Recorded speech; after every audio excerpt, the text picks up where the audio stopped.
నమస్కారం. ఆషాఢ శుద్ధ ఏకాదశి పరమ పవిత్రమైన తొలేకాదశిగా చెప్పబడుతుంది. సాధారణంగా ఏకాదశి తిథే అద్భుతమైన తిథి, విష్ణు ప్రీతికరమైన తిథిగా చెప్పుకుంటాం. అయితే ఈ ప్రత్యేకంగా తొలి ఏకాదశి నాడు విష్ణువు యోగ నిద్రలోకి వెళ్తాడని, ఇక్కడి నుంచి 4 నెలల పాటు మళ్ళా కార్తీకంలో వచ్చే శుక్ల ఏకాదశి దాకా ఉత్థాన ఏకాదశి అంటారు, అప్పటిదాకా ఆయన నిద్రిస్తాడని చెప్తారు. ఈ 4 నెలల్ని చాతుర్మాస్యంగా భావించి ఈ 4 నెలల కాలంలో కొన్ని రకాల నియమాలు పాటించే విధానం కూడా కనపడుతుంది. అనేక మంది మఠాధిపతులు, పీఠాధిపతులు, సన్యాసం అది స్వీకరించిన వాళ్ళు కూడా చాతుర్మాస్యం చేయటం కనపడుతుంది. సంసారులు కూడా, సాధారణమైన వాళ్ళు కూడా చాతుర్మాస్య దీక్ష పెద్దవాళ్ళు దీక్ష తీసుకుంటారు. అది ఇక్కడి నుంచి మొదలు ప్రతి నెల ఒక్కొక్క వస్తువుని వ్యర్థ పదార్థంగా తీసి పక్కకు పెడతారు. వాళ్ళ పద్ధతి ప్రకారం చేసుకోవచ్చు. అయితే ఈ చాతుర్మాస్యంగా చెప్పబడే 4 నెలల కాలంలోనూ విష్ణుదేవుడు, మహావిష్ణువు పాతాళంలో ఉన్నటువంటి బలిచక్రవర్తి వద్దకి వెళ్తాడని ఇలాంటి ఒక కథనం కూడా కనిపిస్తుంది. మధ్యలో ఆయన పక్కకి తిరిగి పడుకుంటాడు. ఇప్పుడు యోగ నిద్రలో ఉన్న విష్ణువు పరివర్తన ఏకాదశిగా చెప్తారు, పక్కకి తిరిగిన ఏకాదశి కూడా ప్రత్యేకంగా. అయితే ఈ ఏకాదశిలో మొదటిగా తొలి ఏకాదశిగా చెప్పబడే ఈ ఏకాదశి రోజున పేలపిండిని విష్ణువుకి నివేదన చేస్తారు. పేలపిండి పంచిపెట్టచ్చు, చాలా విశేషమైన దానంగా పరిగణించబడుతుంది. ప్రసాదంగా ఇవ్వచ్చు, దానంగా ఇవ్వచ్చు. ఈ తొలి ఏకాదశి రోజున అన్నం పూర్తిగా నిషేధం, మాంసాహారం నిషేధమే. ఆ తర్వాత ఒకవేళ ఏదైనా అనారోగ్యంగా ఉండి ఆహారం విసర్జన చేయలేము, ఉపవాసం చేయలేని వాళ్ళు సాత్వికమైన ఆహారం ఏదైనా తీసుకోవచ్చు. ఉల్లి, వెల్లుల్లి అలాంటివి తీసుకోకూడదని చెప్తారు.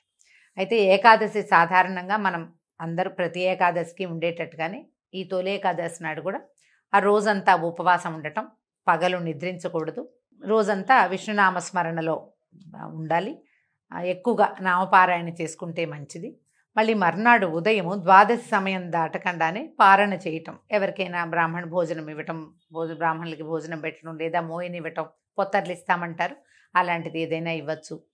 ఇచ్చి తాము భోజనం చేస్తే తొలి ఏకాదశి వ్రతం పూర్తవుతుంది. ఈ తొలి ఏకాదశిని శయనేకాదశిగా కూడా చెప్తారు. విష్ణుమూర్తి నిద్రపోతారు కాబట్టి, ఇక్కడి నుంచి నిద్ర మొదలు కాబట్టి. అయితే ఇప్పటి నుంచే మనకి కొద్ది రోజులు, ఒక 10 రోజుల తర్వాత ఇంచుమించుగా దీనికి దగ్గరలోనే ఉత్తరాయణ కాలం వెళ్ళిపోయి దక్షిణాయనం మొదలవుతుంది. ఉపాసనా కాలంగా చెప్తారు. దేవతల నిద్రాకాలమని, ఇప్పుడు తప్పకుండా ఉపాసనలు పెంచాలని, పండగలు చాలా వస్తాయి చూడండి. ఈ తొలి ఏకాదశి తర్వాత క్రమంగా మనకేముంది, ఆషాఢం వెళ్ళిపోతే శ్రావణం వస్తే అన్ని పూజలు. భాద్రపదంలో 10 రోజులేమో మనం గణపతికి పూజ చేసుకుంటాం. పౌర్ణమి గడిచి గణపతిని పంపించంగానే పితృ అమావాస్యలు అవి వచ్చేస్తాయి, పితృపక్షాలు వస్తాయి, మహాలయ పక్షాలుగా చెప్పబడతాయి. పితృపక్షాలు చేస్తాం.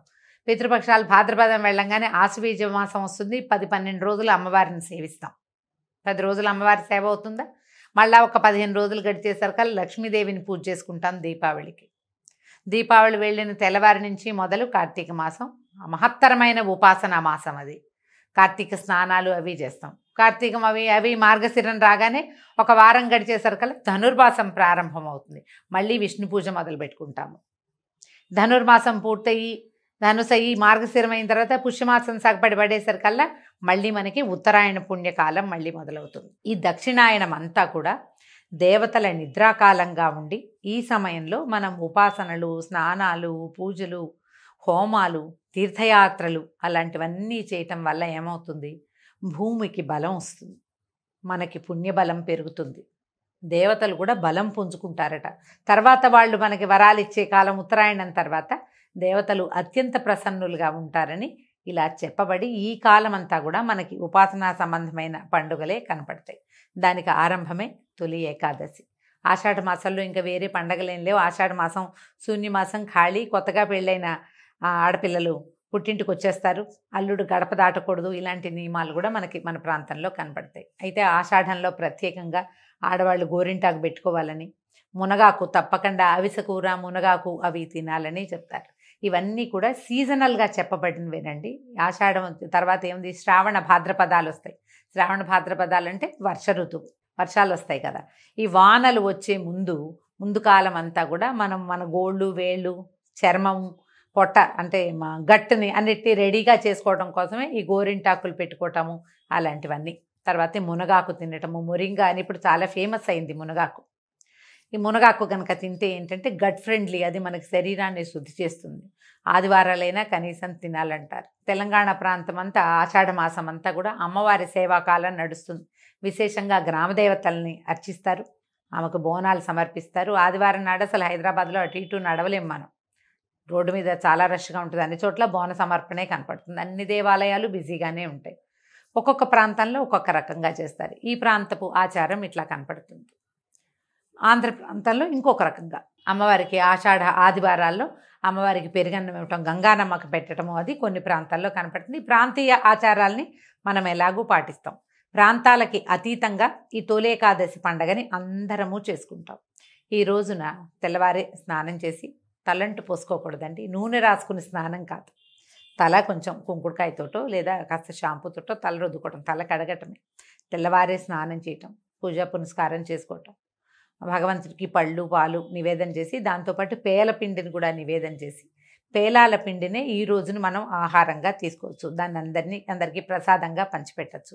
దేవాలయ దర్శనం విశేషంగా చెప్తారు. తొలేకాదశి నాడు మీరు ఏ దానం చేసినా అది ద్విగుణీకృతమైన ఫలితాన్ని ఇస్తుంది. దానం పుచ్చుకోని కూడా అనకూడదు. వాళ్ళు ఎవరైనా ఏమైనా ఇస్తే అబ్బాయి మేము ఇది తీసుకోండి అనకూడదు, తీసుకోవాలట తప్పకుండా. వస్త్రదానం చేయొచ్చు, పళ్ళు ఫలాలు దానం చేయొచ్చు, తీయని వస్తువులు ఏవైనా ఇవ్వచ్చు. పంచామృతం లాంటివి కూడా కలిపి ఎవరికైనా, పంచామృతాలు అంటే పాలు పళ్ళు, అదే పాలు నెయ్యి, తర్వాత తేనె, పంచదార, పెరుగు, ఇవి కూడా మనం విరివిగా ఎవరికైనా ఇవ్వచ్చు. ఇవన్నీ కూడా మంచి అద్భుతమైన దానాలుగా పరిగణించబడతాయి. ఈ రోజంతా కూడా విష్ణునామ సంకీర్తన చేసుకుంటూ రాత్రికి జాగరణ ఉండగలిగితే చాలా మంచిది. ఏదైనా గర్భవతులు, పెద్దవారు, మరి చిన్నపిల్లలు, వీళ్ళంతా అన్నం తినకుండా ఉండలేని వాళ్ళైతే వారికి ఉపవాస నియమం లేదు. ఒకవేళ ఉండగలిగితే అన్నానికి భిన్నంగా ఏదైనా కొద్ది చిన్నపాటి ఫలహారాన్ని స్వీకరించవచ్చు. ఈ రెండు లేకుండా ఉండగలిగే వాళ్ళు హాయిగా ఉపవాసం ఉండొచ్చు. భగవన్ నామస్మరణ చేసుకుంటే మంచిది. ఈ పరమ పవిత్రమైన తొలేకాదశి రోజున దుర్భాషలు ఆడకూడదు, ఇతరులని నిందించకూడదు, గొడవలకి కొట్లాటలకి దిగకూడదు.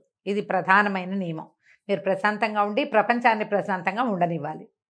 మర్నాడు ఉదయం పొద్దునే మళ్ళీ స్నానం చేసి దేవతార్చన చేసుకుని, వంట చేసుకుని, స్వామికి నివేదన చేసి, ఎవరికైనా భోజనం పెట్టి మనం కూడా భోజనం చేయగలిగితే మంచిది. దక్షిణ తాంబూలాదులతో బ్రాహ్మణ్ణి సత్కరిస్తే మరీ మంచిది. ఇది సంవత్సరానికి ఒకసారి వచ్చేదే. ఈ మనం మామూలుగా చెప్పుకునే ఏకాదశుల్లో ప్రత్యేకంగా ఈ ఒకరోజు ఉపవాసం ఉన్నా చాలు. 24 ఏకాదశులు వస్తాయి మనకి సంవత్సరానికి. అవన్నీ చేయలేము. ఈ ప్రఖ్యాతమైన ప్రత్యేకత ఇది. స్వామివారు ఈ రోజున యోగ నిద్రలోకి వెళ్తాడు కాబట్టి ఈ రోజున అయినా సరే మనం ఉపవాసం చేయగలిగితే మంచిది. ఒకవేళ ఉపవాసం ఉండలేని వారు కనీసం మాంసాహారం తీసుకోకుండా అయినా ఉండగలిగితే మంచిది. భగవన్ నామస్మరణ చేసుకోండి, విశేషమైన ఫలితం లభిస్తుంది. అవకాశం ఉన్నవాళ్ళు ఈ పండుగని చక్కగా జరుపుకోవచ్చు. ఇవేటికి అవకాశం లేదు, ఏదో భోజనం చేసేస్తాం, దేవాలయ దర్శనం చేయొచ్చు కదా, కనీసం దేవాలయ దర్శనమైనా చేసుకోండి. విష్ణునామ సంకీర్తనతోటి ఈ తొలి ఏకాదశి పండుగని చక్కగా జరుపుకుందాం. నమస్కారం.